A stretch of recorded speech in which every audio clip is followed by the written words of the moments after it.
Évidemment, ce début d'année, vous avez pris de bonnes résolutions. Vous vous êtes dit, on va faire ci, on va faire ça. Eh bien, vous avez raison d'être optimiste, de vous dire que peut-être que ça va marcher, parce que figurez-vous que l'optimisme, c'est bon pour le cœur. Enfin, plutôt, le pessimisme, c'est mauvais pour le système cardiovasculaire. C'est ça, Brigitte? Alors exactement, et c'est une étude réalisée par des chercheurs finlandais qui viennent de le démontrer.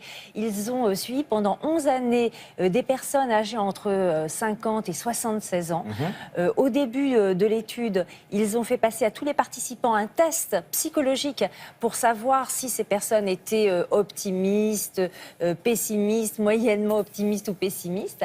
Et à la fin de ces 11 années de suivi, ils ont fait l'analyse des données de santé cardiovasculaire et ils ont croisé ces informations avec les résultats du test psychologique. Et on se rend compte que les personnes qui sont décédées d'une maladie cardiovasculaire étaient plus pessimistes en général que les personnes qui étaient plus pessimistes, effectivement. Donc plus fragiles, en fait. Et d'une façon générale, le test donne ce chiffre, c'est-à-dire que le risque de mourir d'une maladie cardiovasculaire est 2 fois plus élevé chez les plus pessimistes que chez les plus optimistes de cette étude.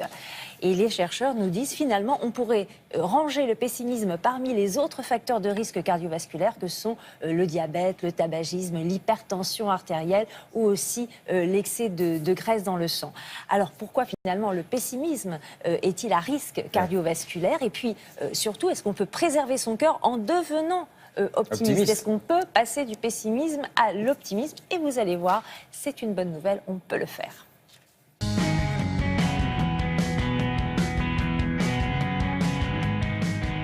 Quand vous êtes pessimiste, vous êtes comme si on allait vous attaquer en permanence. Vous augmentez votre hormone du stress et de la mauvaise humeur, et ça s'appelle l'adrénaline.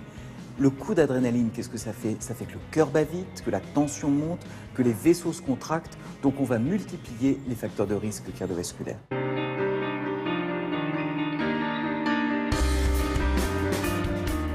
Un pessimiste, ça a moins d'amis. Donc on va être plus souvent tout seul, à manger des aliments qui sont plus caloriques, en plus grande quantité. On va moins bouger, il faut beaucoup d'optimisme pour sortir et faire de l'exercice physique, notamment en hiver. Et ce repli multiplie par plus de 2 le risque d'accident cardiovasculaire, que ce soit des AVC ou des infarctus. La bonne nouvelle, c'est que le pessimisme n'est pas une fatalité. On a en nous des techniques très simples qui peuvent faire passer du pessimisme à l'optimisme. On devient optimiste quand on commence à bouger et quand on remplace les ruminations par du mouvement.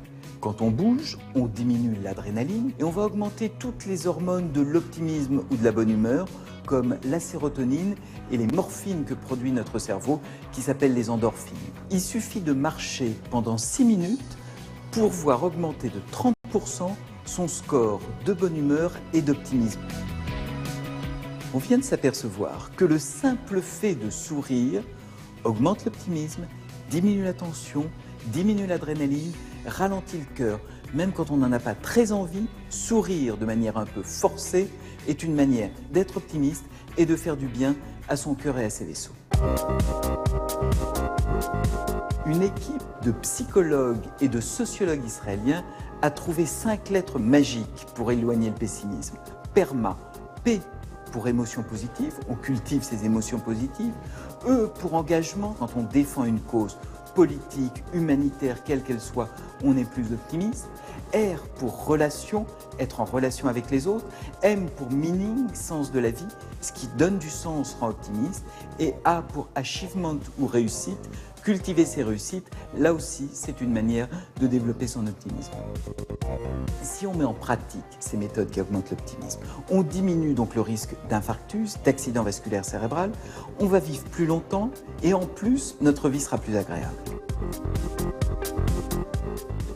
Souriez, vous êtes filmé, voilà, vous avez compris, il faut sourire. Un livre pour compléter toutes ces informations? Oui, et puis pour découvrir aussi d'autres techniques pour être un petit peu plus optimiste, eh bien c'est les 4 saisons de la bonne humeur par le professeur Michel Lejoyeux et c'est aux éditions Jean-Claude Lattès. Merci Brigitte.